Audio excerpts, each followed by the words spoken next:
Dimp Digital Presents Idle Game Chat. Cool.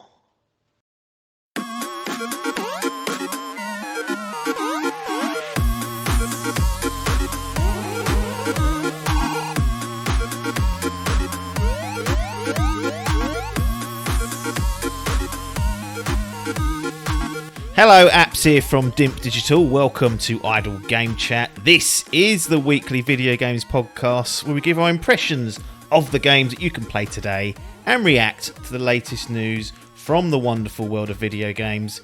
We're here every Monday on your favourite podcast app and YouTube, absolutely free. This week I'm joined by our resident referee. It's Logan. How's it going? Yeah, not bad. I don't know why that makes me cackle every time. I don't know why. There's something about that title that I've got that just makes me laugh. Like, I think it's just because it's one of those. It's just such a dumb title to have. Like, everyone's got these quiz winners and this, that, and the other, and I'm just a resident ref. I think it just makes me laugh. That's all. Yeah, I mean, we did have the results of the fantasy gaming go out this past Friday, and again, you were agonisingly close to getting that. So this could have been the episode where you were introduced as the Grand Prix winner. 1 point in it, and you've been 3 points away. You've been conceding before a game had got a score away. I think you've just been in and around the running so many times that surely 1 year, it's just like Liverpool those years. It's going to be our year. Yeah, it's. I honestly thought that when that Battlefield review come in, I thought it might change. I thought it might go down a little bit because when I played that beta, I weren't too convinced about it. So I thought it might go down a bit, but it lost like a good old 20 points, which is something that's pretty much almost not been seen, I don't think, to my memory anyway. Well, we had Cyberpunk last year. That started out at 92, I think, and ended up on a 71. But that happened post-season. It slipped, a week later. Again, it's all about it's this Logan rule. It may have cost you again. I don't. What's cost me is Battlefield. Like, it's as simple as that. Like, when you go to look at it, I think that I said to you, didn't I? I think that's the lowest scoring Battlefield maybe ever. Like, you just don't expect a game like a AAA game like that to come out. It's usually low 80s to then come and bang in the 60s. It's just a really unfortunate turn of events. But I did say it was a gamble from them. They don't do a campaign. They're chucking everything on that multiplayer, and unfortunately they've blown it. Yeah, they've shit the bed a little bit there.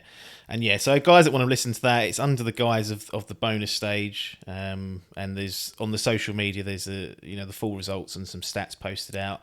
And just for awareness, this is our last regular episode of this year. So 2021, as far as we're concerned, after this is going to be feet up. I've got a few smaller bits just to tidy up, and then I'll be hanging up the old virtual keyboard. Well, it's not in a virtual keyboard, it's a real keyboard I'm doing this on. I'll be hanging that up for the year. We've made it through 2021, and for this episode we're going to kind of wrap it up with they call it a year in review. Have you heard this before? How they describe certain, like they might do the Premier League year in review, they'll describe it with a little in there. So that's what I'm going to call the episode, copying what I've seen on the internet. I've seen this year in before, but it's a weird phrase that it doesn't make sense in my head. No. Well, like, it's just a year review. Exactly. But maybe it's the way to say that year in is saying, well, it ain't like 365 days. It's literally from the start of the year to where we are now. So maybe that's the way that they caveat it. I don't like these words creeping in, but this is not Game of the Year for those that are already rubbing their hands, because I don't believe in doing Game of the Year before the year's up. I like there to be separation, and also there's games I still want to get into. Like, I want to still get into finish Halo Infinite, Guardians of the Galaxy, things like that I want to play, and there's other things that other people want to play, and doing it this side of the year just never makes sense to me. So this is not that. This is just a general chit-chat about 2021. In terms of the schedule, so this Friday, we will air the bonus stage episode, which will be the legendary Dimp Digital Gaming Quiz for 2021. So quite apropos, we've got the resident ref here. If you're subscribing to our audio feeds, you'll actually get some classic Dimp episodes for the next couple of Mondays in place of the usual one. So whilst we're off boozing or whatever, Well, maybe not if Boris gets his way. They're gonna be bringing in prohibition, I reckon, soon. Saying, right, we'll be cutting the supply chains of that booze off. You won't be having that soon. But if you are on the audio feed, you can listen to those. There'll be some classic episodes going up. And if you're on the YouTube going, well, what about us? They're all in the archive. They're all there. We done them. Find them. Put in Dimp Digital Podcast. I'm not re-airing that because I'm digging out that old trash. But we'll be formally back on the 10th of January. That'll be the Monday when we return. And you will have seen that we've started to introduce this Idle Game Chat bonus stage. I'm not overly convinced on the name. And you know what Ronnie gets like? He sometimes, that'll eat away at him for months and then it will get changed. But for now, the bonus stage is an occasional sort of, I guess, a supplement to the core show.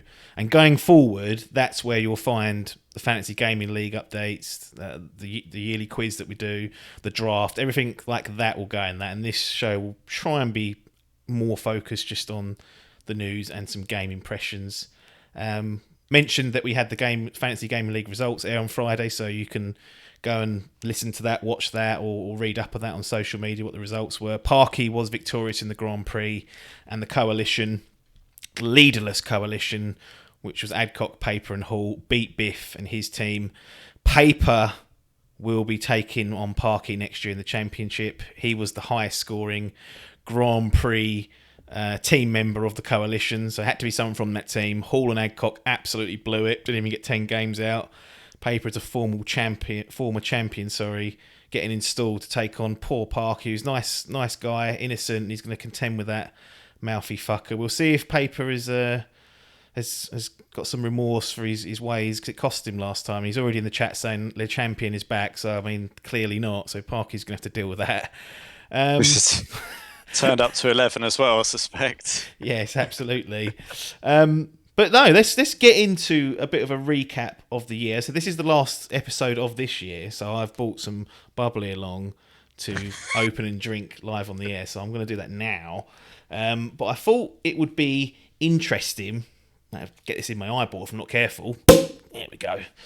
I thought it would be interesting to kind of have a look at the big three, as we might call them individually. So the Sonys, the Microsofts, the Nintendos, and just have a chat about their years. Try and oar in some fucking PC stuff as well. If that's not as much as I'm not happy about this PC getting a sniff, but I might just slightly allow it. Well, that laptop of yours is now dead, so I think, is that it now for any sort of PC? Pretty much for the time being. Because even Football Manager, you've migrated onto Xbox. Yeah, I mean, they've made that too easy, really, for me. I mean, they gave it away on GamePass, and I can plug my mouse in and keyboard and just play it pretty much like I can on PC. So there's no... Is that what you do? You plug it in, do you? Yeah. Lovely. I thought you was playing with a controller. No. My screen's literally next to like where my laptop setup is for work, so I literally just unplug and plug into the USB port on the front of the Xbox. So yeah, it's like a no-brainer. But yeah, that laptop's not capable of doing. It's barely capable of doing email, really. So yeah, until it's inevitable at some point I'll get a PC, but with all the prices and the hoo-ha around parts and things over the coronavirus piece, it just sort of wasn't a goer for me. Look, it's been a nightmare on the PC front for the hardware. Ever since that new TUC came through, it's been a bit of a nightmare. And COVID hasn't helped, but at some point, someone's got to take a look at themselves and say, "Oh, we should have got this sorted by now." But then again, you can't buy a fucking you can't buy a fucking PlayStation 5 if you want one. An Xbox Series X is just as hard. The only thing you can really get new is the Xbox Series S. That seems to be in stock most of the time. So that's what people... But no one wants that half-baked piece of hardware. No. To be honest, I never thought we'd be sitting here in like December 2021, a full year and change after the launch of the new consoles, and still not be able to walk into a shop or order online one of these new machines. It really is unprecedented. Like, I remember getting my PS4 in like March, so it was about 5 months after the release date, and that was no bother. It was difficult during the Christmas run up, like that year, those few weeks from release until Christmas. They were tricky. You could get one, but they weren't easy. But by spring, it was like, take your pick, go and get it. And as I said, this is the case for the Series X and PS5 in particular. What's going on here? Yeah, well, it has to be said in their defence slightly. I think it goes across the board with pretty much things that, I mean, look, with the world that we live in here now, all that stuff's made in China and whatnot, isn't it? And the very little of it is made within Europe or here. So it's just the supply chain issues. I mean, I was speaking to someone the other day, and they bought a second-hand car a couple of years back, and they managed to sell that now for more than they bought it for a few years ago, just because the second-hand car sale market's like blown through the roof because no one can get a brand new car, and it's impacted the consoles. But I mean, I was pretty blasé about it on release.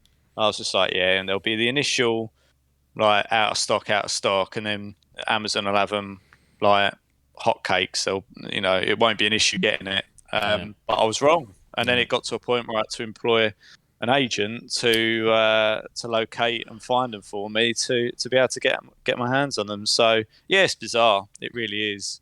I think I'm with you on it. It's like I gave them a little bit of slack and placed a little bit of slack last year because I thought, you know what, yeah, fair enough. No one expected this really. No. But it's like, come on, 18 months into it, it's like we should have worked around this or found solutions. Yeah. Can't keep just saying that's the problem. But there you go. Yeah, it's definitely been a strange one. I remember the original Wii being really tricky to get hold of for ages. And that was because everyone wanted one, whereas this appears to be some sort of... Well, they say that, but Sony were blabbering on about how it's the fastest selling console they've ever had. So they're clearly making a load, but demand has completely and utterly just outstripped supply, which happens, as we mentioned early on, but year and change on, that's just not, not how it would be usually interesting is. to like properly look at the figures, because as you say, most people have got, I say most people, there are a number of people that have got excess cash to burn. And I wonder whether more people have just thought, you know what, I'm spending more time at home, I've got less time doing all this other stuff, can't go on holidays, so I'll buy my PlayStation or my Xbox now. And I wonder if it's those two things, so a combination of an increase in demand and a problem sourcing parts that have led to it being consistently out of stock the whole time. Yeah. No, strange one. It seems like it's a problem across the board. Switch is seemingly okay during certain areas. There are still pinch points for that, and you can't get hold of it for a week or so, and you're like, what's going on here? That's been out for years. So, it's just one of those things, isn't it? Let's visit one of the top three then. Let's start with PlayStation. The big boys, some people say. They've, funny enough, normally we cover a bit of news, and one of the things we would have normally done in a normal episode is talked about their announcement that they're going to be selling faceplates for the I guess they are faceplates for the console, because people have got sick of this grotesque white sitting there in their lounges or wherever it might be. And they're offering like a turquoise one, a red one, a purple one, a pink one, and most importantly, a black one. Now, they're selling these at cost, obviously. I think 45 UK pounds is what's being touted. We've had a few third-party wheeler and dealers, little Dell boys, trying to do this, and Sony have shut them down in the last month or so. So clearly this is something they were planning for and are now delivering. They're starting to come out early January next year. We've talked about how ugly the PS5 is. It's so big. It lays down its belly. It looks ugly. It stands up. It looks ugly. And people wanted a black one, basically. Where do you sit on this? Would you ever consider paying in excess of 45 UK pounds to slot on a new sort of side plate and give that console a bit of a freshen up? I mean, I can see it now. It sits on the floor in my lounge, and it is. I look at it pretty regularly and just think it looks ugly. Like, I don't think there's much you can really do with it. I mean, the black will make it blend in a little better, but it will still be just ugly. And a 45 quid, I think, is a lot for. You say they're selling them at cost, but Sorry, How's it cost? I meant it as in not cheap. You're right. That's not a Oh, I cost see at what all. you mean. Right, okay. They cost. I was thinking, This what? costs a fiver to make. I'm sure Yeah. of it, and they're selling it 45. So they're not being sold at cost. They're being sold at a cost to us, which Yeah, I see what you mean. Seems excessive, but yeah, I don't know. I mean, I have actually toyed with the idea. I think it's pretty easy to spray paint like yeah, black. I don't think that's hard, and I don't think it's that difficult to do. So I've toyed with that idea, but I just think it's going to make it 1% better. I'll probably just leave it, and I don't really want to be messing around with it because knowing my luck, I'll like pick it up to do it, and then I'll drop it on the floor and it'll smash or something, and I'll go, well, all for the sake of trying to make it black rather than white, is it really worth it? no. I mean, it's going to be a money maker for them, but I can't imagine who's going to want I imagine it's for like kids and stuff and teenagers that will want a funky colour. Yeah. But yeah, I don't think it's going to look particularly great. Turquoise sitting in the front of my lounge. No, so $44.99, 45 UK pounds. We've got Midnight Black and Cosmic Red in our territory, other colours in other areas, and there's obviously a digital only cover, which is slightly different shape, and the big chunky disc drive version as well, the standard PS5, and there's a couple of new DualSense controller colours. Not something I'm interested in, but to be honest, people have been calling out for an option to have, and Sony are now going down the official route. They are charging a lot for it, but Jim's probably sitting there going, this is a real easy money spinner for us. I'll sit back and I'll watch the cash roll in. I'm sure Xbox wouldn't mind doing it. I mean, they're charging 60 quid. I've just got a new one of those 25th anniversary controllers or whatever, our 20th anniversary controllers that would have set me back like 65 quid if I'd have bought it online or something. Yeah. So it's there to be done. At least the controller does something. This is literally plastic that's been coloured. Well, yeah, I mean, it pretty much costs the same as the controller, just because they made it ugly in the first place. Yeah. Like, you wonder if they do it intentionally and think, right, then later on we'll sell the black version, so we'll wait for all those covers to fly off the shelves. Then we'll actually sell a black version, so people trade in their... Yeah, I mean, it's a logical conclusion to come to. I mean, nobody would have designed that, or nobody in their right mind would design that. And no doubt they'll come out with a different shape one later down the line and go, yeah, we've fixed that now. And then you go, well, do I then trade in this one for the better looking one? And then there's the temptation to do so. Yeah, they can't even, like we said, they can't even keep up with the standard demands. So maybe that scuppered them. They thought, well, I ain't going to get that black one done and out to people. If people are willing to buy the ugly white one as soon as it's in stock, then a black version will just be... That will be the real gold dust. I can assure you of that. But in terms of PlayStation and Sony, it's obviously the first full year of the PS5, and same with the Series X, which we'll get to in S. We've talked about this before, not even that long ago, but I feel like they've been, communication-wise, PR-wise, whatever you want to call it, they're not being seen as the most consumer-friendly brand. And it might just be because they're constantly put up against Xbox, who seem to mostly, and they definitely have their fair share of what you'd call consumer practices, but generally seem to have a good vibe going about them, whereas PlayStation's kind of been, nope, we'll be doing the penny pinching, we'll be charging for your upgrade fees, we'll be getting you confused about said upgrade fees, sorry. That fucking bubbly's hitting my head. Where do you stand on this? Is it even important that PlayStation even address this potentially sort of slippery slope? Because we got the console wars back, whether you like them or not, because Xbox are competitive again, and this is just an easy hammer for people to go, I can have that on your head, Jim. Should they be bothered by this, and it potentially harming them further down the line, or should they just carry on and say, look, we're going to be making the best games, and you'll be playing them and paying for them when we release them? It's a difficult one because on a personal level, I want as much as I can for as little as I can get. Yep. And that's the game. But from a business model perspective, I mean, that's the metaverse. We've got. Well, yeah. I mean, the thing is, we've been spoilt in some ways. I think probably over the past 5 years with digital stores and all that kind of stuff. I mean, you used to go to the shop and have to pay your 50 quid or whatever it was for your game. You get it, and it's the same for any other game you want to play. And you largely had to either borrow games or dip in yourself to to have a go of it. And now we get free trials. You know, you get EA games, you get everything with Game Pass. In a lot of ways, we do get value. But Sony are missing a trick now with having a subscription service with a load of back catalogue games. I mean, and it's only because Xbox's is such good value for what you can get that theirs now doesn't look so great, I guess. Yeah.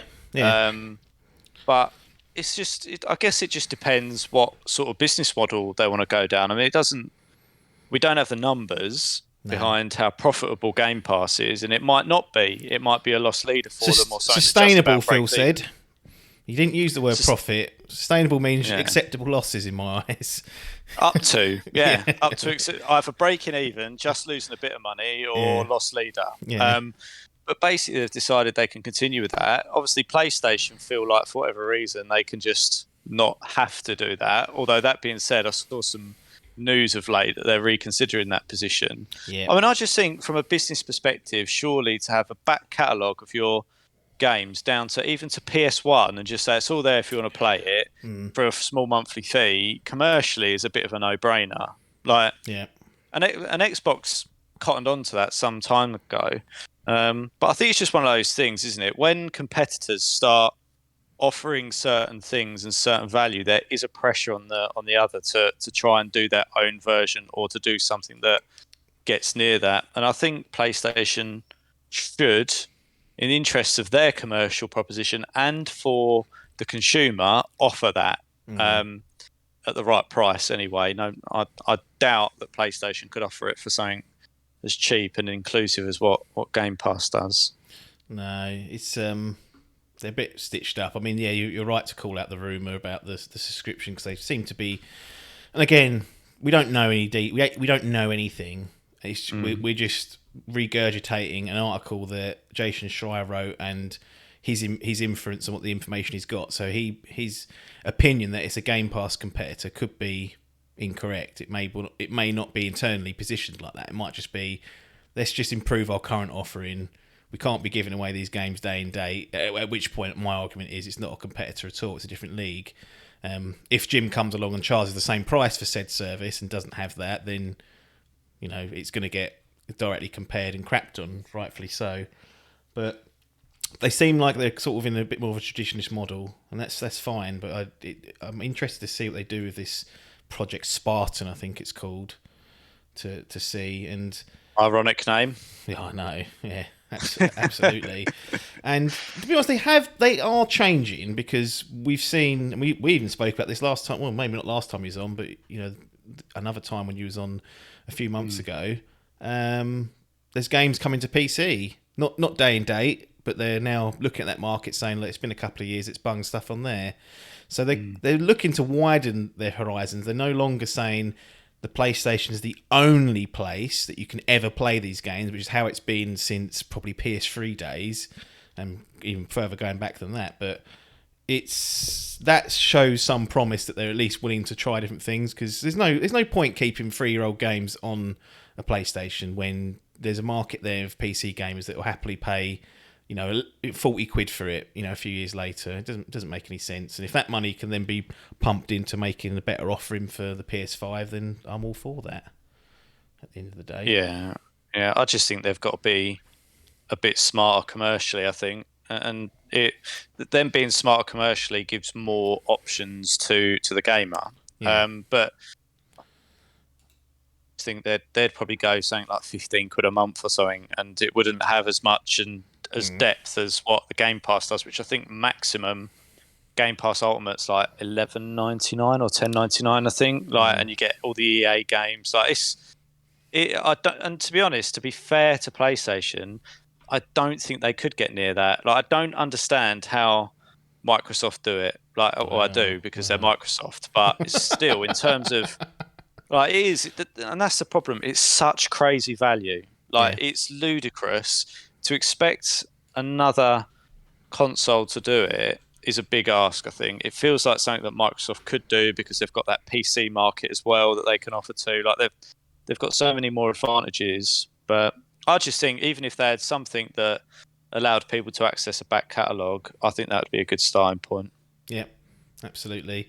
Another thing that Sony haven't done in the last year or so is rolling out VRR support, so variable refresh rate. So for those games that are struggling to hold a consistent frame rate, you'll notice things like screen tearing. I don't know how a year and change on that hasn't been addressed, but they clearly have other priorities or are struggling with that, which doesn't bode well, in my opinion, for the future. But kind of like a minor gripe of mine, to be quite honest. If you're going to play, none of these games run solid at 120 frames. So if you pop that 120 Hz mode on that PlayStation and there's no VRR and it's fluctuating, you will notice it. And Biff even stopped playing Far Cry 6 because of it. He noticed there was screen tearing on the PlayStation version. If he'd had that on Xbox, if he had an Xbox, it would have been, you'd have noticed it, but it would have been smoothed out a lot more. So pull your fingers out your arse. That's a basic sort of 21st century, 2021 piece of functionality that you need. I wanted to address something though, because there's a narrative going around that there ain't nothing to play on this PlayStation. They ain't pumped out enough games this year, and you could, and people have said that since launch even, and I totally disagree with that, and I'll explain why. But there is a narrative floating around. There's nothing to play on it, and I don't think that's necessarily true myself. And I'm going to exclude all the third-party stuff because immediately there is stuff to play. So the whole argument collapses as soon as you factor that in. But if we look about stuff that you can only play on the PlayStation, I think that's what people mean when they say that. Why should I own a PlayStation? And to be fair, if you look at it just from the outside, they've got a bit of a point. I mean, we've had Ratchet & Clank Rift Apart coming out. That's not available anywhere else. That's a PS5 only game, so that's always good to have. Deathloop, which is the ironic one because that's Xbox own that developer now, but it's a year's exclusive probably on the PS5. That's come out this year, and then Returnal's the other one. And you kind of think, well, that's only 3 games, and you're like, well, that is a bit light. But what they've kind of been doing is supporting with expansion packs. So we look down to like Ghost of Tsushima, that got a 10-hour expansion pack that came through. So chances are, if you've got a PS5, you've probably played Ghost of Tsushima on the PS4. That's a nice little upgrade for people. They can go off and play that. They can go, oh, get some more Ghost of Tsushima. Death Stranding's got a director's cut. We then got Final Fantasy VII Remake. That got another DLC. And then we also got the Neo Collection, which is more of a collection of stuff, but that's there as well. But the big one for me, and not for me even because I won't be playing it, but people forgetting that this Final Fantasy 14 MMO, that got the huge Endwalker expansion. Now, huge amount of players sitting on that. Estimates that it's 25 million playing that across PC and PlayStation. When people stand from afar and say, I don't know why people buy the PlayStation, even just a game like that will be enough for people because that's an all-consuming game. Again, not available on another console. And then the indie-wise, they've had Kena, Tribes of Midgard, Solar Ash, Fists Falls in Shadow Torch, Chicory, that's all there. And if you really want to cycle it back to the launch, we've got Astro's Playroom, Bugsnax, Demon Souls, Miles Morales, Sackboy Big Adventure. There's plenty to play on there. They've been quiet for the last few months, admittedly, but I do think people are getting a little bit carried away saying there ain't nothing to play, and there hasn't been since launch because there's a whole plethora of shit there I've just reeled off. Yeah, I just wonder whether it's because PlayStation's been spoiled over the past couple of years with like phenomenal single player, or mostly single player story driven games. And that is less of the case, you could argue, I guess, that, but that's been the case throughout the whole year. I mean, when we talk about the Fantasy Gaming League and you go and look at the scores, there have been a load of good games, but there's not been a sort of big hitter after big hitter sort of thing. And I wonder whether that's kind of playing its part. But I was just trying to think to myself, what huge games had Microsoft done then? I was trying to think to myself, like, is that because Microsoft have had this sort of wonder year? And you could probably argue that if Halo hadn't come out, then they'd probably have done similar, really, in terms of releases to PlayStation, if not a little bit worse. Yeah, we'll definitely get to Xbox, but then it's there's a comparison to be drawn there, and but I think PlayStation. I mean, I've got my PlayStation, and I'll be honest, I haven't played a whole load of stuff on it. But shit part on of it that is after I did all that research. No. It's because a lot of those games don't really play to the sort of games that I'd be likely to pick up. That's all. And I didn't really get it anyway, thinking I was going to immediately play some stuff on it. I was sort of being a bit greedy and going, well, if there is something that I want to pick up or something. And I started playing through God of War because I've got all those PlayStation 4 hits on there, which is really good. No games to play though. Well, no, I mean, there's plenty on there, and this is the thing. There is plenty, and I am sorely tempted to go after some of those other games, really. But I don't think it's been that bad. I think it's been decent. I think there's things to play. I did get Tribes of Midgard, which I gave a little go of. You bought it. Yeah. Right. How's that gone under the radar? Yeah. Yeah, right. I bought that and played that for a bit. I'm sure I shared that in one of the groups. Wow, yeah, there's a lot of groups. I was playing that. I was playing that with Hot Nath. Blimey. Yeah, he's got one. I think you did mention it actually. Yeah. So I played that for a bit, and I played a bit of God of War, but and then I think I got distracted by an Assassin's Creed expansion, which inevitably just derails everything. But yeah, I think it's reasonable. I think there's stuff to play there if people want to play it. Obviously, you disregarded all of the other third-party stuff that people can play, the Warzone, the Call of Duties, the FIFAs, all that kind of stuff. That, it's all there anyway if people want to play it. So it's a bit of a funny one for me that people have got the there. I just think it's probably a symptom of being spoiled a little bit. Through those sort of Sony-owned studios. It's people doing weekly gaming podcasts and need things to talk about. I don't know who do that, fucking clowns. But they've certainly had better years, as we know, and they've certainly had worse years. I just don't think it's been as bad as what people have made out. If you're on PS4 or PS5, there's not been a great deal of PS5 only games, but we will get to the other side of the fence, and there's the same theory can be pointed there. I think nowadays cross-generational play, especially when you can't get the fucking hardware in people's hands, it's probably something they'll have to consider a bit longer going, but we'll definitely see on that. But I think, they've had better years, they've had worse years. There's plenty to play if you actually look at what's there, even if it's what's come out this year. They've tried to mitigate, giving you a nice library of games of the PlayStation Plus collection. There's going to be games on there that you haven't played that you're now going to be able to just play at your leisure as long as you've got that membership running. So if you're an old fan that's come back, you've got expansions to some of the best games from the last couple of years as well. So it's not all doom and gloom. It's just that they didn't get out Horizon. They didn't get out God of War, which people were looking forward to and are two of their biggest games. And they're both, Horizon's almost certainly coming next year. God of War most likely, so that just moves the goalpost slightly for next year. And as you know, in the Fantasy Gaming League, you've done pretty well in only having to use 2 subs, but a lot of people having to do all sorts of substitutions this year because lots of stuff was moved out to 2022. It was just one of those years. Yeah, I think in a similar way, when a console's released within the first year, you do expect one of these big hitters to come along. Like one of the reasons you get that console for. I think that's why Xbox was so keen to get Halo out, is because they know that.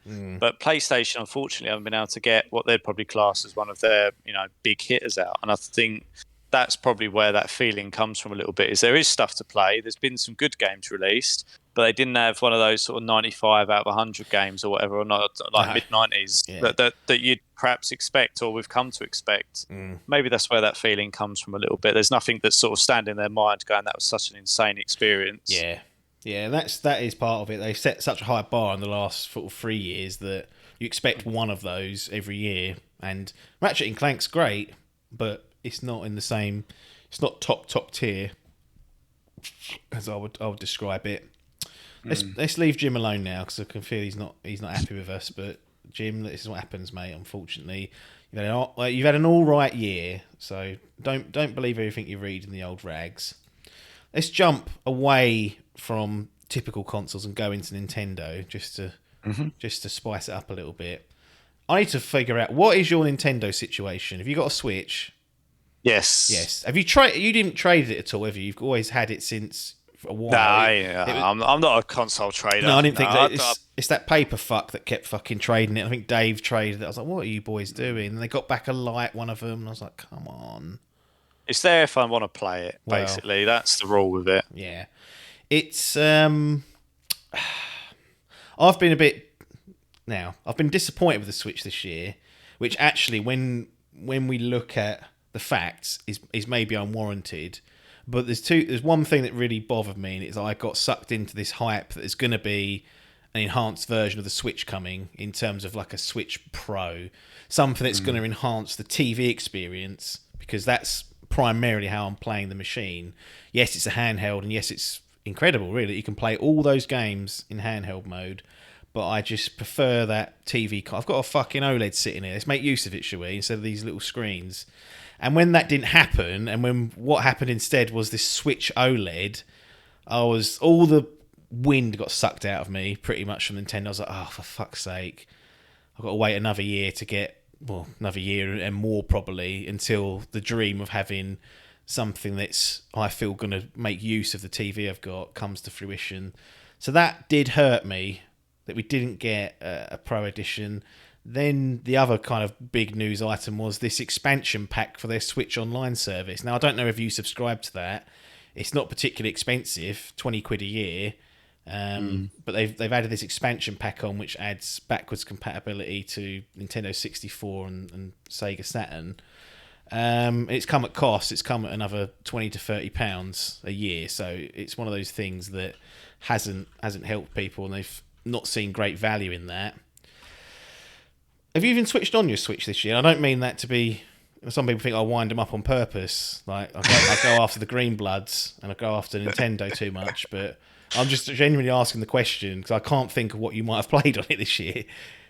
Yeah, I mean, I did go back. I'm trying to think. It would have been this year. I went back and did a little bit more of Pokemon on there. Which one? Pikachu one. I can't remember what the title. Yeah. Let's Go. Yeah, that one. So I did get that, right. And I ran out a little bit of steam on it, and I didn't. I sort of always intended to go back to it and didn't. So I went back to that and did a little bit more on that. I've also got Yoshi, the paper one. Oh yeah. And I sort of slowly make my way through that, but I'm a little bit like you. Like I don't particularly. I mean, I think some people really like playing it in handheld mode. Yeah. I don't know why. I just feel like this day and age, it's not better. Like it's not. I think before, like with Game Boys and things like that, it was a bit of a novelty, and it was. I just don't really like playing it in handheld. And you ain't fucking going anywhere, so you can't really make use of it. Well, this is the thing. So it's like you're not going anywhere. I'm not doing anything, so I have to force myself rather than playing like one of the more powerful consoles. There has to be something on that Switch that makes me go, do you know what? I'll boot that up and play it instead. Yeah. And I think for me personally, there hasn't been anything that's really grabbed me like Mario did when I first got it, where I was like, I really enjoy playing this game. Yeah. But that might be a bit unfair to it. I mean, I must admit, I don't pay a huge amount of attention to what's going on in the Nintendo space. I rely on someone to really, well, probably you or a paper or Paul to like prod me and go, this is really good. But even when you were playing, what was that game? My brain's gone dead. Metroid. On the Switch. No, with paper. I think Hall got it. You know that island game? Oh, Animal Crossing, yeah. Thank you. I knew it was Animal something, but you were on that, and I was like, still didn't even really fancy that on there. Like it's, I don't know. I've just had a bit of a struggle to get into it, I guess. No, I did as well. I definitely struggled this year to play it. I've played a bit of the SNES emulator that's on it. I finished Super Mario World on it, and Super Mario World 2. So that's kind of what I've played on that. But in terms of games that I've purchased I haven't purchased it, I even borrowed it off Adkins. It's only really been Metroid Dread, like anything new that's come out this year. And it's one of those things. I when I first think of the Switch this year, I just think, what an awful year it's been for them. But I went and did some research, and actually that's not overly fair, because whilst the games aren't exactly sexy, there's been a fair amount on there if you are into these types of games. So Metroid Dread's the obvious one. That's the one I played and enjoyed. I think that's a great game, and it's on the short list perhaps for Game of the Year, but we'll see, like I said, next year.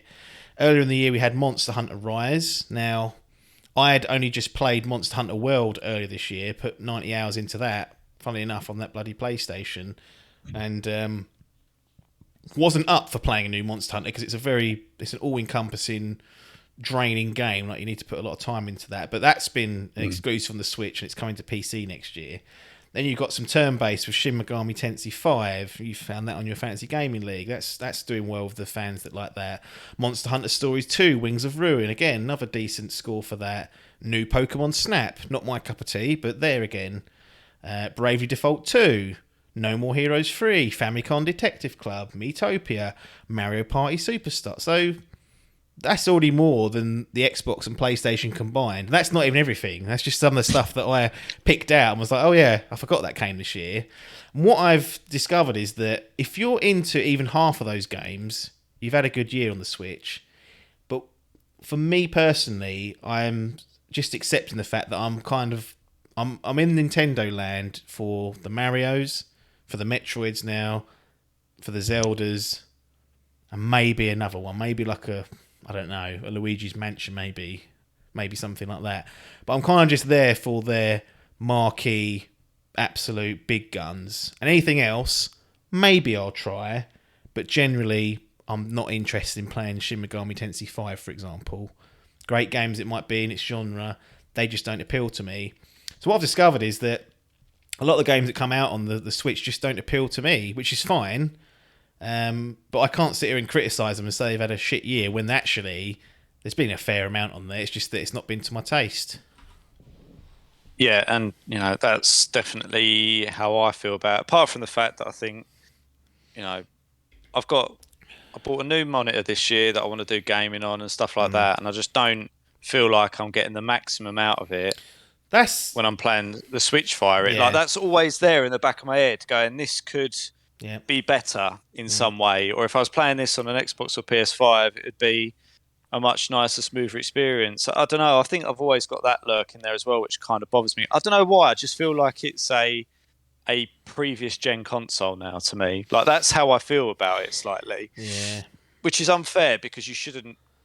It's on a bloody handheld. You can take it wherever you want.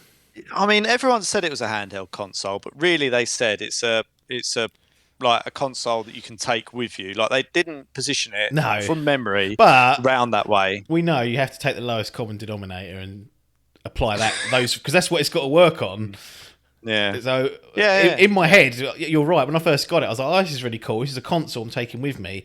As time's gone on, and you realise the power deficiency it has, it's like, no, this is a handheld that happens to play on the TV. And the fact I agree. And the fact they took that next step by doing a Switch Lite, which is handheld only a few years ago, and then this year introduced a Switch OLED, which the main 90% of the benefit of that device is the handheld mode. You get an OLED screen, which looks gorgeous.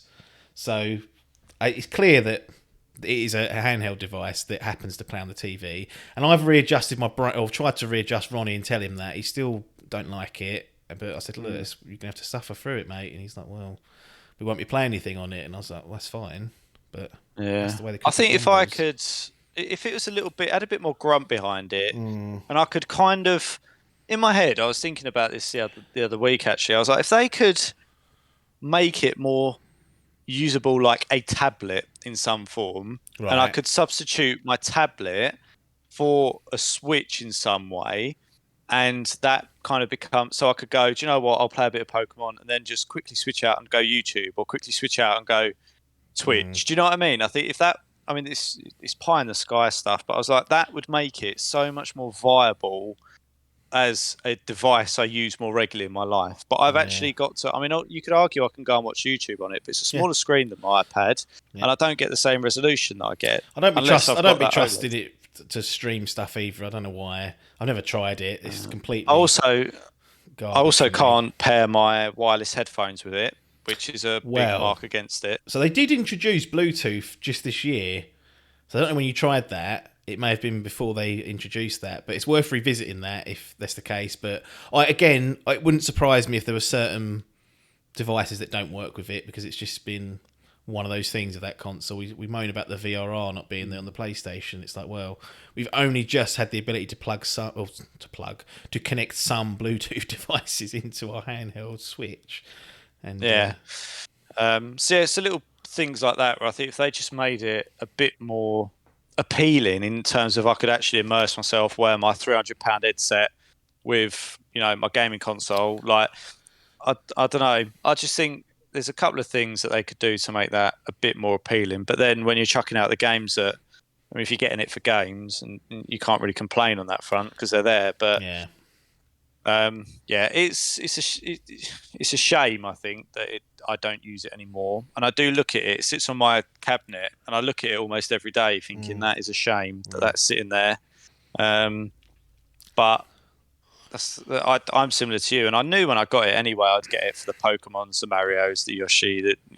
I knew those are the games that I'd play. Yeah. And if there's something random that crops up left field, it's there for that as well. But I always knew that I was going to be playing those sorts of games on it anyway. Yeah. So it was expected to sit there dormant for periods of time, which is fine. I mean, if you're sitting with a PC, both consoles and a Switch, they're all going to be dormant to a certain extent, because I can't play them all as much as they deserve. So there's definitely there's weeks where the PlayStation doesn't get turned on. That's just the way it is. Like, if I'm going to be this greedy and own it all, I can't sit there and go, well, I ain't played it for a month. Yeah. So, I mean, why do you need to play 6 things at once, you idiot? I'm like, well, fortunately, my PlayStation's getting a bit of use. Jodie's playing through The Last of Us. Christ, you putting her on that for? She wanted to. Are you watching? Nah, I've seen it, but she's got it downstairs on the big TV. She's absolutely laughing HDR on all the way at the bank. So yeah, she's playing through that. She's got Last of Us 2 to play through as well. So have you watched that? I don't really watch it. Watching her play stresses me out. Yeah, because you can see her do things that are like wrong, and you're like, what are you doing? Yeah, I mean, I don't know how to play it, but I know that if I was doing it, I'd be doing it different. And she's obviously she's not a gamer as such. It's a bit clunky and stuff, and it stresses me out slightly. Whereas if I'm watching like a brown man play a game or whatever, a streamer, they're gamers, so they play it better than I would, if that makes sense. So I can appreciate it. But I mean, to your point, it always seems a bit of a tragedy when you spend that sort of money and have that sort of power. Yeah. And technology sitting there and it just goes dormant. No, that is a problem. I mean, I think there was I certainly pinned some hopes on Nintendo that there's going to be a new Zelda game this year, and not the Skyward Sword remaster. That's not what I mean. I mean the sequel to Breath of the Wild. That didn't come, so that was the big one that I'm there for, and the next Mario game. But you're still there. It will still be sitting there, and it will be called upon when necessary. I've got so many games that I bought on that thing that I've not played as well. Like things like Captain Toad Treasure, which is a great game, and I don't know why I did it. I don't know why I bought it, but if it's there, I can go back and play that. So it's been what I would say a quiet year for my taste, but I reeled off the list. You know, the facts are the facts. There's been a fair amount of stuff there, if that meets your standards and, you know, is of your taste. Let's get on to Big Phil then. Friend of the show, Xbox, Big Phil Spencer, big 2021.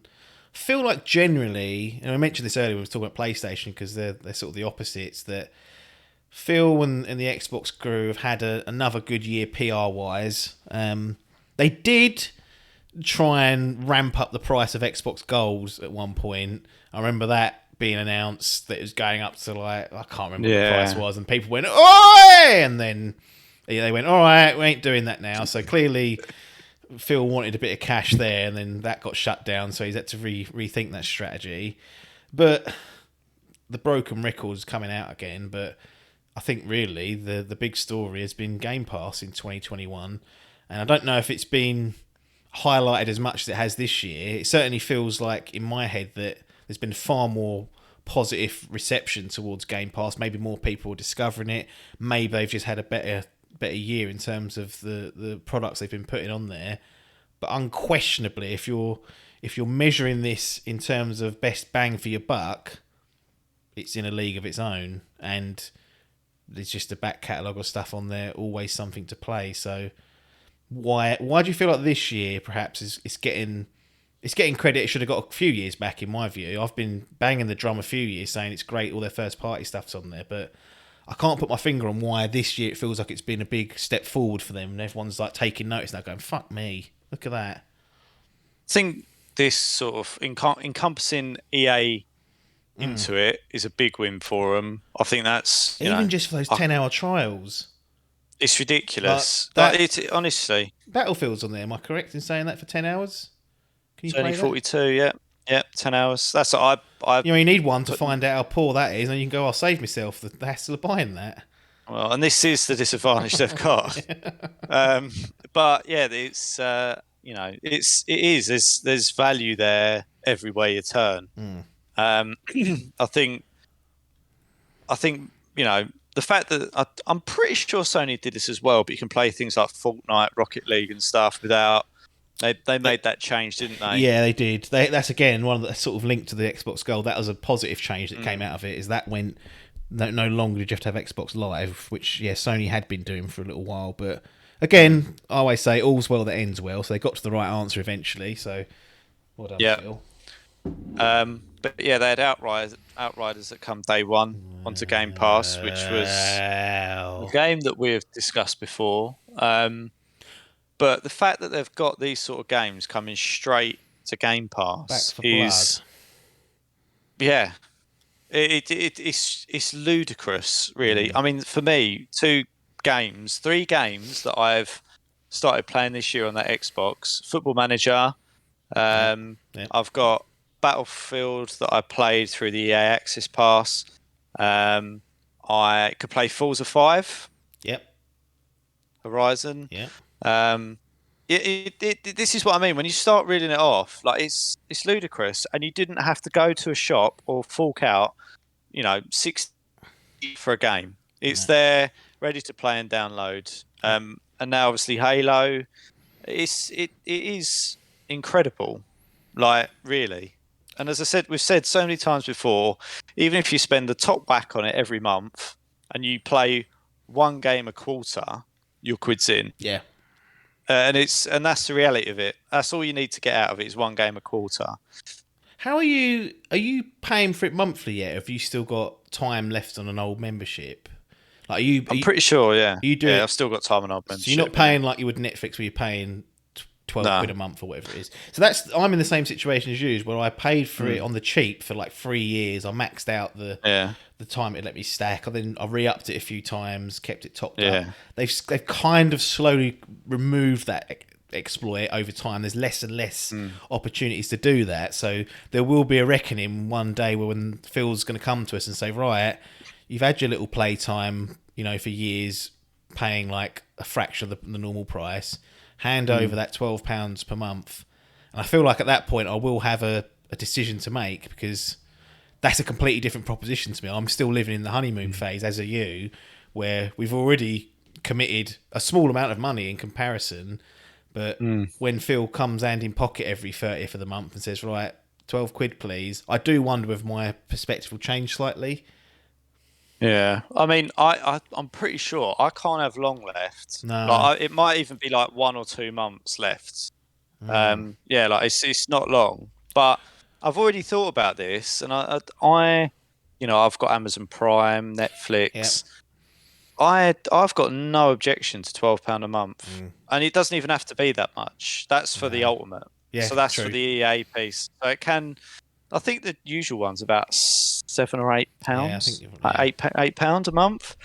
Which, as I say, even if you play one game a quarter off that, your quid's in. Like one fully priced game. And I suppose if you scan the horizon and have a look, see what's due to be released, what might be coming out, you could probably cancel or make a decision to cancel for a couple of months and then get it back again when that game's there.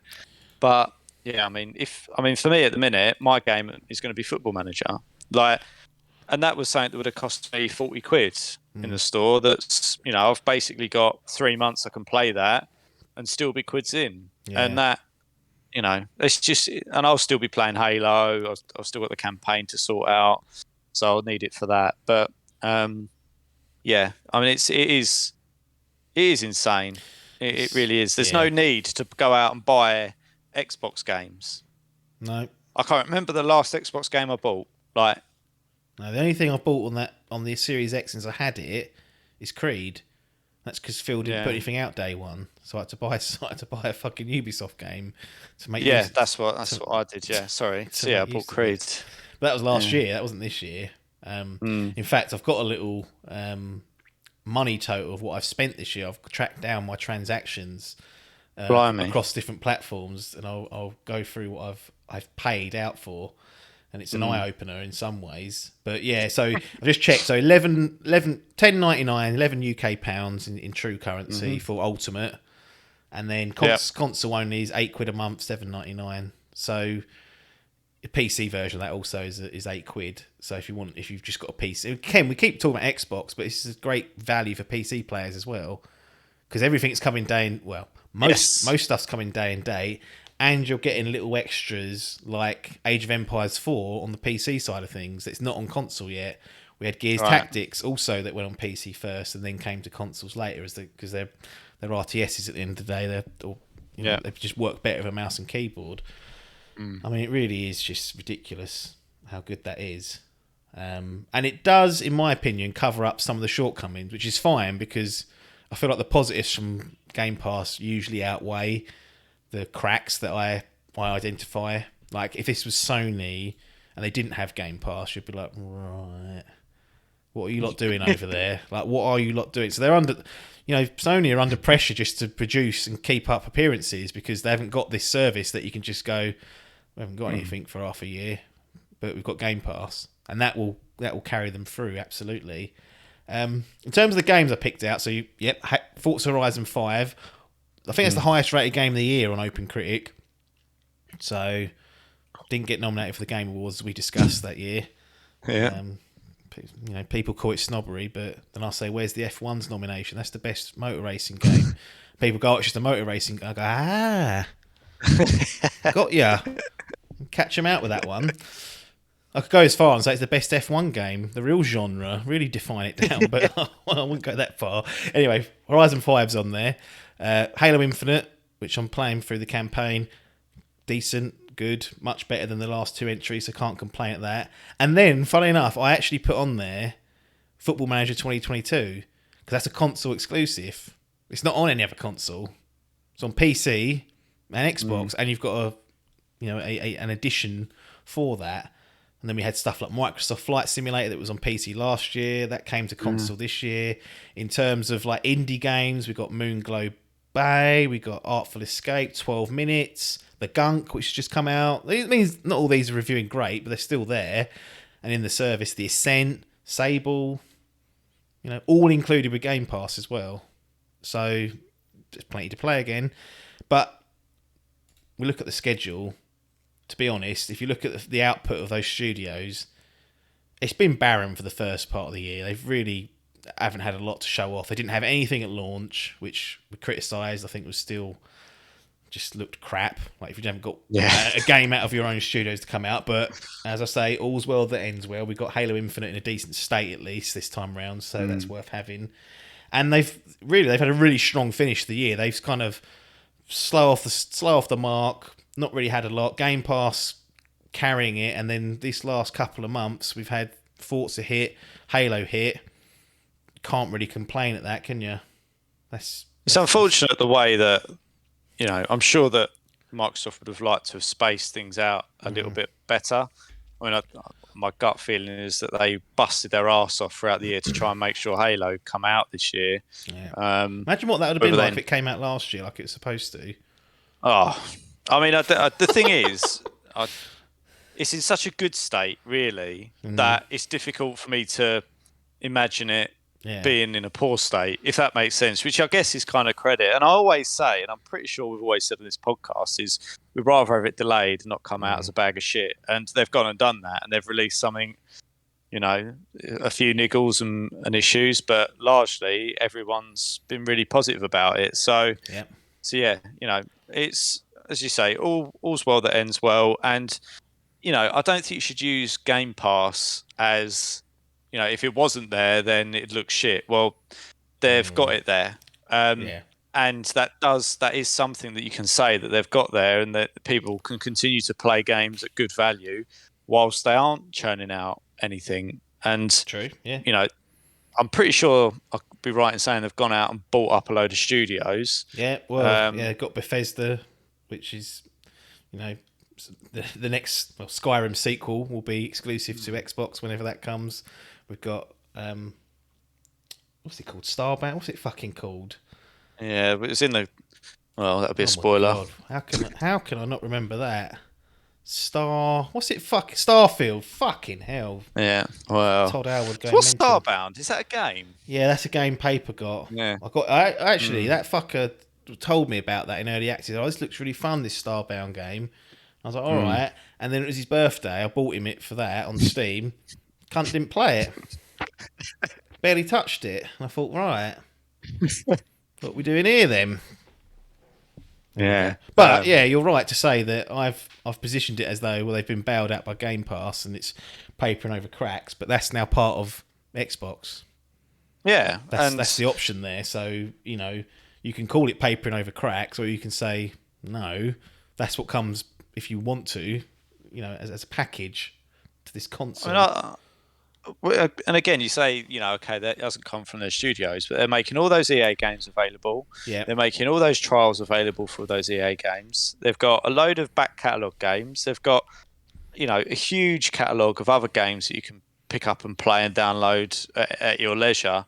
And they're constantly adding new ones and taking others off. So it's not just a catalogue that doesn't change. It's something that's continually changing and giving people different options.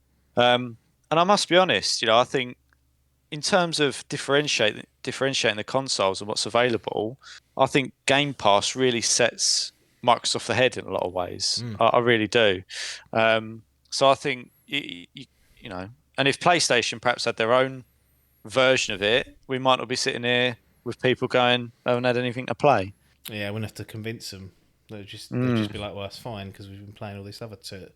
Wouldn't have to show people the bloody facts. This is the thing. When you lay it out in front of people, it's unarguable, but that doesn't produce headlines, does it? No, it doesn't. I mean, to be honest, there is a part of me that thinks that PlayStation Plus collection that sits there like 12 games strong or whatever it might be is, the 12 games on there are all really good. If you got through all those in a year, you'd be happy. And Game Pass goes for the volume approach, where it's like there's just more stuff that you can play on there. But there's part of me that thinks, I'm not playing it. Is it of value to me? It's like there's a lot of turd. Yeah, there's a lot of turd. Would you be better off paying less and having just 20 really good games to access? That's an approach Sony could take. We're talking about they could just say, look. You don't. They'll say it to us. Jim will come out and say, "You don't need 200 games. You can't play them all. But what I will give you is 20 really good ones. Off you go." Well, yeah. I mean, if they're good enough, then it's good enough value. And if people want to play them, but this is the difficulty. I think the differentiator for Microsoft is they're putting their day one headline releases, their AAA games on there, and they're going, "It's there if you want it. We're not going to charge you £60." And it buys them. Whereas, if it's not top drawer, it buys them just a bit of leeway. Credit. Yeah. People go, well, I didn't have to fork out some money for this, so some poor bastards do, though. Yeah. I don't know who's doing that. It's these people that go, oh, I want physical. It's gone, mate. It ain't going to be a thing. It has gone because Halo Infinite, if you buy that disc, without the internet, you can't play the campaign. So it's useless because the other component is online multiplayer. But the way they've set it up is that you install the multiplayer part of the disc.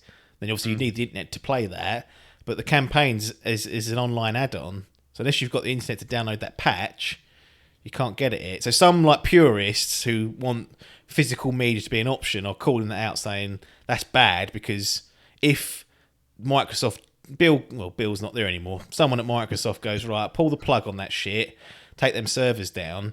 If you haven't got Halo Infinite's campaign installed on a device, that disc will be useless because you could never access the server to get it. So it's a fair point, but most people aren't a purist in terms of physical. My view is that you should have the option always, and if let people do what they want. Give people the choice. That's it. Just give people a choice. That's all you got to do. Yeah, that's that. And then, no strong arming. No. Cool. Paul's dropped some cheers in the chat. Thank you, boy. Oh, there he is. He's taken the top leaderboard position. That's why he's done it. So he's gone to 5,001. Dave's probably about 4-month reign has come to an end. So he needs to put his finger out. But we appreciate not good that. enough from David. But yeah, I think. Do you know what? I hadn't even thought about that campaign even being available as a disc. I just presumed in my head it's just gone. Well, this is digital. This is the world that we're now. That's the other thing. By using Game Pass as like an anchor for people, it slowly will change their view on digital gaming. Like you'll just become part of that ecosystem because you can't go to the shop and. Paper's given us one bit, not quite the same, but worth every penny, so we appreciate it. But like it's sort of stealth rewiring people in a way that digital's okay. Look, you've got all these games, you just download them, it's fine. I mean, I've largely been digital for some time now. I think the last game that I went out and bought was Modern Warfare, Call of Duty Modern Warfare. What, like the reboot? Yeah, the reboot one. So what's that? 3 years ago now. I went and bought that physical as well because it comes with a little Captain Price figure. I don't think that's why I did it. But that was the last. That's the last one I remember or recall buying, based on my pile that I've got anyway. Yeah. But yeah, so 3 years pretty much. Switch has always been digital only. I'm not dealing with those cartridges. This is the truth of it. The only reason So I had a digital PS5 to start with. 360 quid for a PS5. I was like, that is... Like, when you just say that's fucking bargain zone. So I did that. The only reason I swapped it out for a physical one, and it's paid dividends already, is you've got that Adkins library, haven't you? He buys everything physical, and there are certain games that I probably don't get round to at launch. I can just borrow them off him for free. And yeah, I mean, there are advantages. If there's one of these sort of physical morons going around and you know one, then... Again, though... Biff can't be relied upon. No. Because he just trades them in. Well, he does, and he has offered stuff to me and said, do you want to play this? I'm like, oh, okay. And then, if it's not done quickly enough, you start getting pressured. So that's not really how recall it so he can trade it. That's not how the library works, mate. Let me finish it in my own time. So that is the concern, but then to not pay another 40 quid is always a worthwhile endeavour. Yeah. But the Xbox side of things, they've had a really strong finish. Let's not forget that, first party output and, console exclusives, ignoring PC, was barren for a lot of the year. But I think because they finished so strongly, that will put them over the line in a lot of people's minds. They'll say, well, they had the better year. I think the pragmatic look is that it's a lot closer than that. Like when we look at some of the stuff that PlayStation have done. And if you want to include the launch window from last year, they got fucking stomped on because, it's not even the same league. But generally, good year, and Game Pass is coming into its own. And let's hope it can continue. There's always that worry. Phil's saying sustainable. I'm like, well, that's fine, but it's not. I don't pay the bills for that, so it's not a concern until the day it goes away. And the reason why that's important is because I want to come on to my costings, what I've spent this year. Yep. I've never kept a record before, so I like to proactively find all this. I might keep a record going forward. But I know for a fact I've spent more than this nearly every other year. This is the least I've ever spent on a year. Part of that's been luck, i.e. Adkins has bought it and offered to lend me it. That's always handy. Part of it is going to be Game Pass. But this is for the year 2021. So we start with the PlayStation. I spent a total of £175.46 on that. This doesn't include any services. So this won't include Game Pass. It won't include PlayStation Plus or PlayStation Now. Yeah. None of that. It's just pure games. So this is what I bought. Mm-hmm.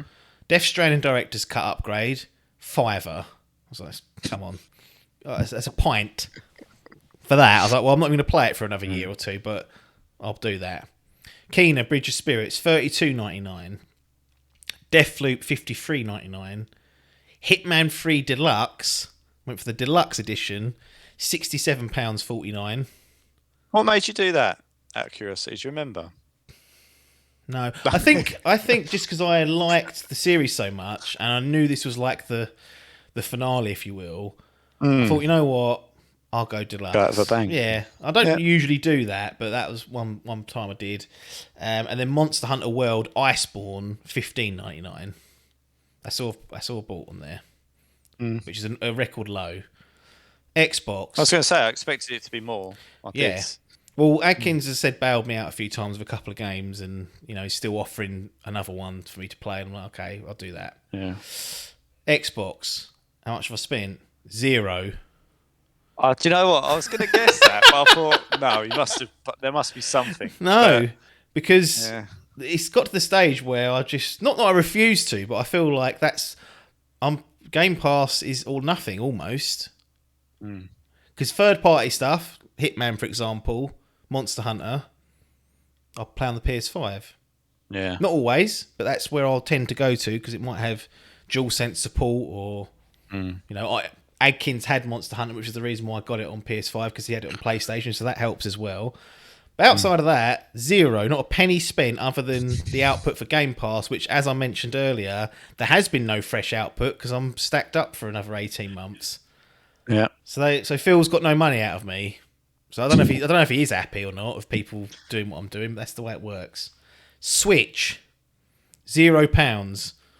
The only game I've properly played has been Metroid Dread that's new this year, and Adkins lent me that. So I would have bought that. It's a bit of a cheat, but the fact that the library was willing to open up for that meant I didn't spend a single penny on the Switch.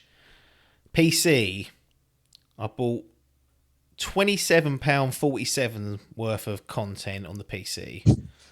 £15.49 on Valheim, which was a sensation earlier in the year. Mustn't forget that.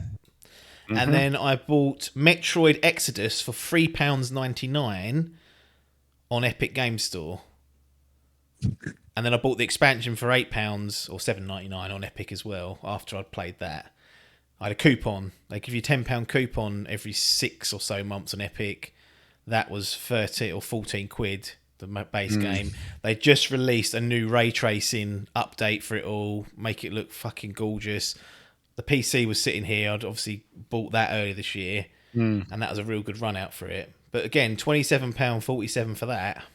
I mean, the grand total of £202 and change on software seems very low to me, considering this game's going for £70 a pop. Already next year I'm going to spend 140 quid on Horizon and God of War. Yeah. That might be it though. But that is a record low for me, I'm sure of it. I'm just trying to tot up in my head what I've spent on games, trying to think what I've actually bought this year. And I bought Tribes of Midgard on the PlayStation, which I think was about 13 quid. Yeah. And I bought Jodie Last of Us 2, which was $17.50. Yeah. So that's literally all that was that I've got on the PlayStation. Yeah. Nothing on the Nintendo. No. Yeah. And unsurprisingly, I'm pretty sure nothing on Microsoft on the Xbox. I'm pretty sure. I don't think I've bought anything. Football Manager. Don't need to. Battlefield Trial. Warzone's obviously free. Rocket League already had. Assassin's Creed was last year.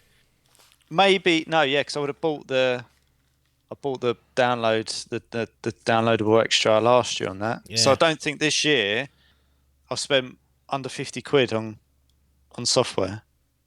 What we doing? It's insane. It's absolutely insane. They keep saying these trains will go away if we don't use them, and yet we're sitting here sandbagging poor Phil, Jim, and Doug from Nintendo. The problem is, I think part of the problem is I get such good value off that Xbox. Yeah. I then almost loathe having to pay for things. Yeah, I agree. It does retrain your brain. It is definitely a thing. Like I can't think of a time when I'm going to buy an Xbox game really, other than maybe DLC for a game that I liked, because they tend to not give you the DLC for free. Like I wanted to play the Doom DLC, but that was like 15 quid or something. And I actually went, no, I'm not paying that out of principle. I thought that's a bit of a silly thing to do, but it does definitely train you. Papers pointed out something in the chat actually. He said New World. I did play that on the PC, but Paper bought that for me Yeah. because I weren't going to get it otherwise. Did he buy it for you? Yeah, That's the way he strong-armed you into playing it. Silly bastards. And to be fair, look, I absolutely appreciate that because I had a good time with it. I do want to finish the main quest line, though. Paper sort of chucked out a little cry for help in the Discord and got no response. I was hoping me and him could rattle through that during the break or into the next year, but we'll see about that. But yeah, so that would have been something I don't know if I would have bought it, but I didn't, and Paper got it for me, and I spent a lot of time in it, so thank you, Paper. But yeah, I mean, we've just rattled through a list of, where each console really has released a load of great games. But I think it just probably shows that this is a year that doesn't particularly appeal to our tastes, as opposed to it being a barren year. Yeah. I think next year could be, or everyone would hope that it would be a bit of a game changer. I'll be looking forward to the Fantasy Gaming League next year for that reason. Yeah, there should be lots of options for people, hopefully, and we get less delays. But yeah, I think generally it's been a good year. Not one of the all-time classics, not one of the great years, but sometimes you get those years. And I actually enjoyed playing, like catching up on stuff. Like, there's no way next year I could afford to spend 90 hours on Monster Hunter World.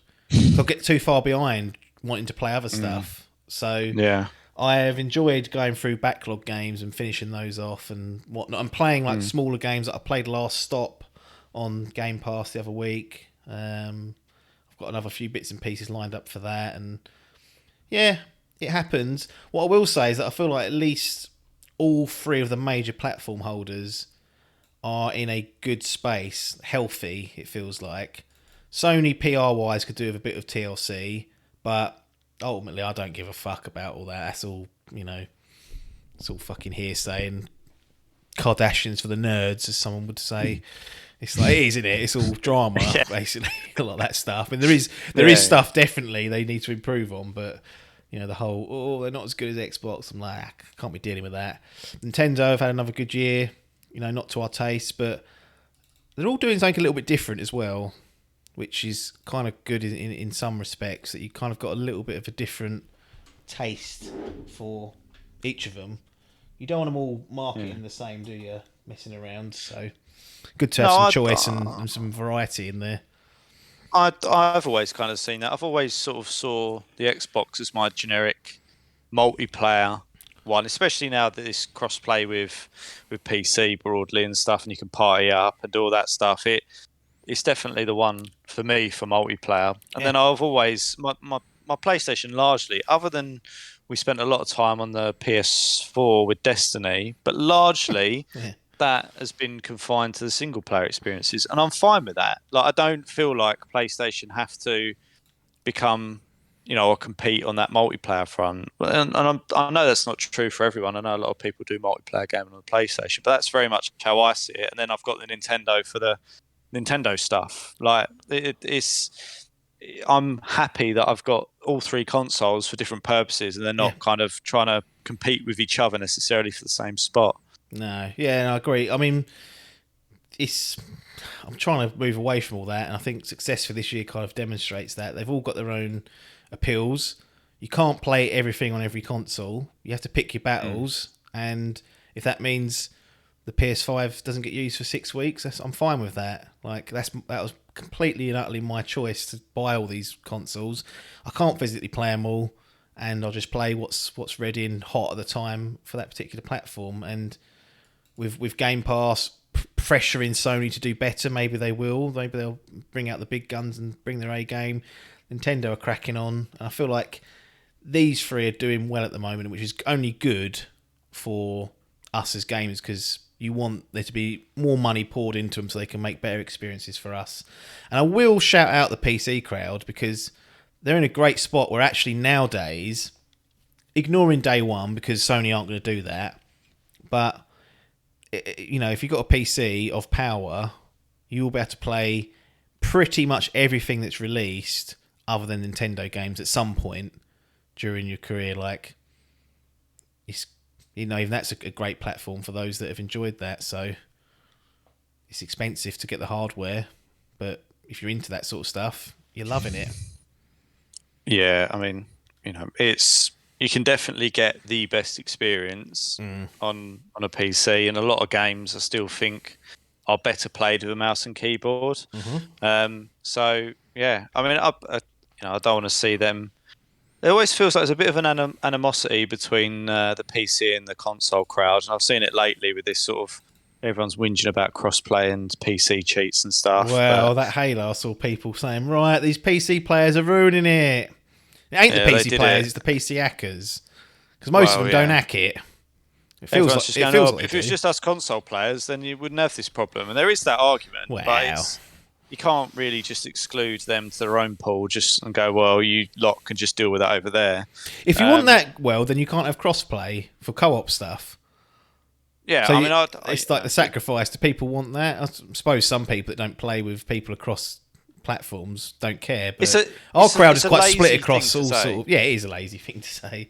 Because the answer is that people should be doing better in preventing hackers as opposed to just banning everyone completely and just going, you can't then participate with that crowd. And to your point, I can't play with Chris Parr and stuff anymore because there's hackers. Like, I'd much rather have the option to play with this PC crowd and deal with the hackers. I mean, it's rife in Warzone, but it's only rife there because the game's free and someone can then just get banned, create another account and be back in there in 15 minutes. Like that's the problem with the free-to-play stuff.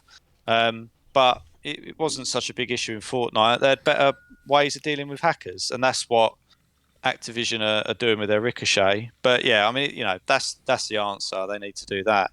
But yeah, I think make it available, make everyone...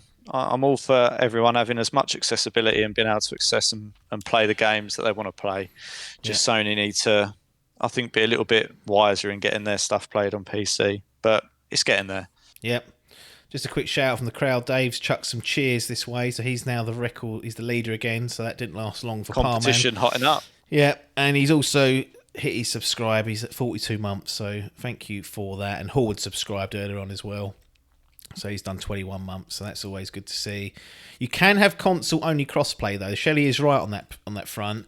But the fact is, our pool of friends is split basically between console and PC, and various consoles, and obviously PC. So we kind of need that PC crossplay to get it on. And also, for streaming, it's just 100 times easier and better.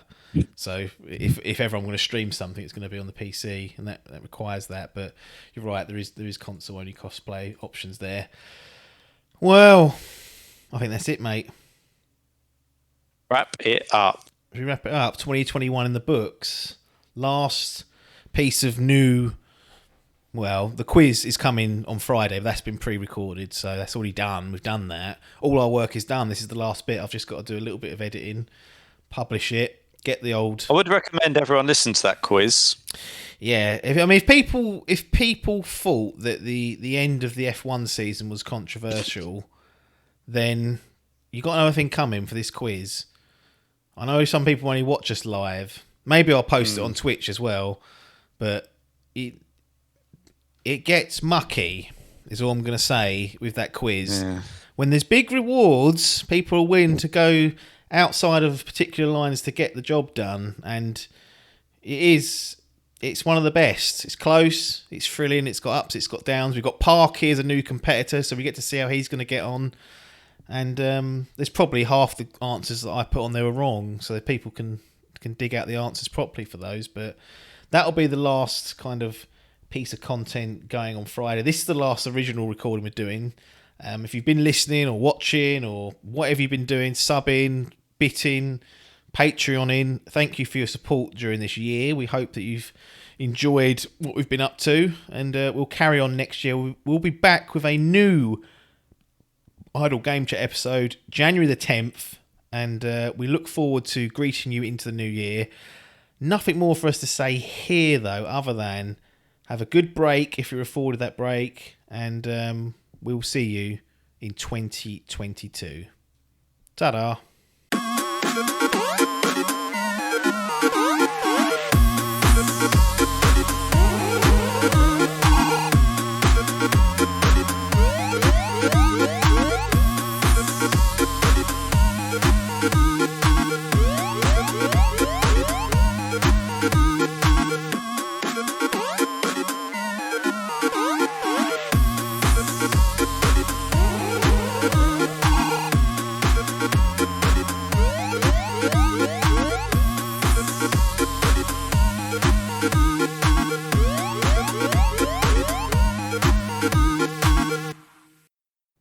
This was a Dimp Digital production.